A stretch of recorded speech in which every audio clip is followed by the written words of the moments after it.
ګرانو کتونکو علب خان شیرپا یم. علب خان شیرپا ویلفیر فاونډیشن د خپل وس مطابق د دغه بېوسه بېکسه بېڅوکه خلکو سره خپل تعاون جاري ساتلی دی. ما سره چې کومه مورکې موجوده ده د دې 3 پیغلې لوریانې او دغه شانتې واړه زامن او ساختنې چې کوم دی مخکې ما تاسو ته ذکر کړو چې چا ویشتی و. انتخابي ضرورتمند دي او دغه یو درې دی د کلونو راسې دلته کې راځي.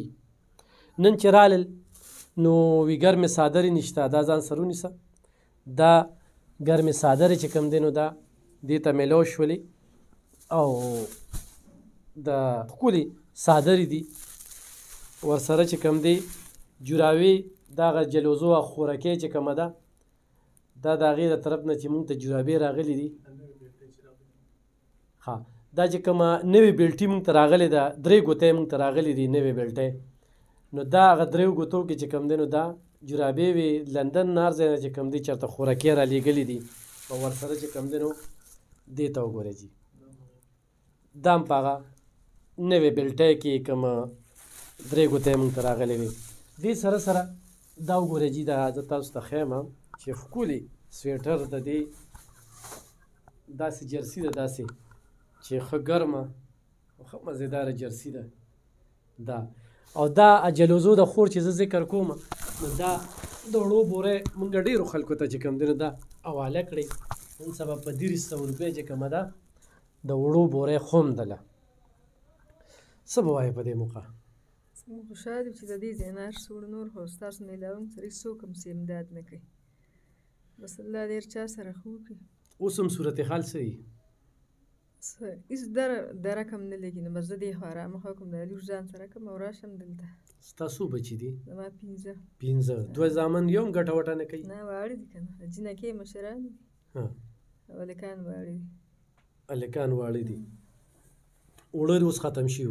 نه اوړه شته نه نوره سودا شته. د جینکو مدرسه کې ختمونه هم دي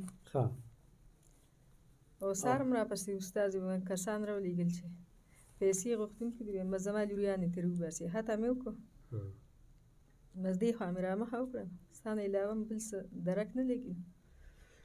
ګرانو کتونکو هغې ته 400 روپۍ چې کوم دی نو د هغې غواړي ورکوو به وله او بل هغه خورکۍ چې مونږ ویني یو بچی یې په جومات کې کېنولی دی نو خو هغه دغه ویډیو ګوري نو چې د میاشتې هغه پیس هغه راواستی نو ډېره ښه به دا هغه مور ده چې ستاسو په وجه باندې ورته یو پیره خوراک هم میلاو شوی دی او دغه بچي د چې حافظ شي نو د هغې دپاره چې کوم دی نو خو هم دغه وکړه دا مونیسه ځان سره دا پیسې ځان سره ونیسه.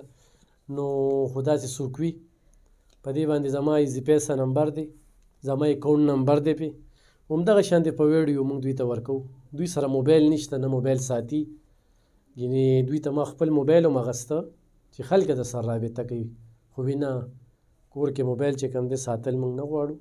بس صحیح ده او څه په لومبني ځل نه راځي د کلونو راسې راځي نو چې دغه پیسې مو له ورکړو چې مدرسې ته دغه یوسي او بل خو مزید څوک تعاون کوي نو ضرورت دی ورته. کله کله په بچو خو نخره تېره شوې ده اوس خو به ګزاره شوي ده اوس تېره شوه مخکې خو ډېره ناره پې تېره شوه دا میاشت به ښه تېره شوي دا خو ښکلې تېره شوه. صحیح نو ضرور ورسره مدد وکړئ. ډېره مننه خوشحاله